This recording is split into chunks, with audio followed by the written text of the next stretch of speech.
ଖବର ପାଇଲେ ଯେ ଆମର ଜଣେ ଲୋକ ଆମର ମାଂସ ଶିକାର କରିକିରି ବନ୍ୟଜନ୍ତୁ ଶିକାର କରିକି ମାଂସ ବିକ୍ରି ପାଇଁ ନେଉଛି।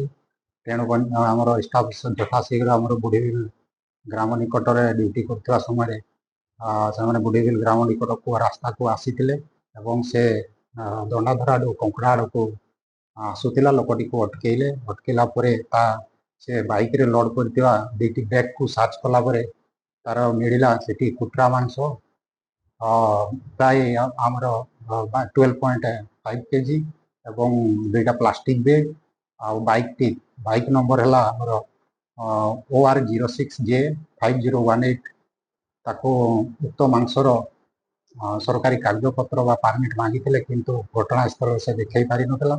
ତେଣୁ ଆମର ଷ୍ଟାଫ କଙ୍କଡ଼ାହାଡ଼ ତଥା ଜିଲ୍ଲା ବିଟ୍ ଗାର୍ଡ ଶ୍ରୀ କାହ୍ନୁଚରଣ ବେହେରା ଘଟଣାସ୍ଥଳରେ ତାକୁ ଜବତ କରିକିରି ପରବର୍ତ୍ତୀ ତଦନ୍ତ ପାଇଁ ଆମର ରେଞ୍ଜ ଅଫିସ କାର୍ଯ୍ୟାଳୟକୁ ଅଣାଯାଇଥିଲା।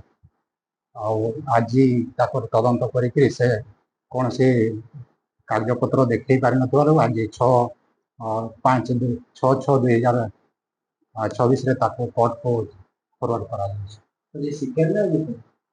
ସେ ନିଜେ କହୁଛି ମୁଁ ଫାଶ ଦେଇକି ମାରିଥିଲି ଆଉ ମୁଁ ତାକୁ ମାଂସ ବିକ୍ରି କରିଛି।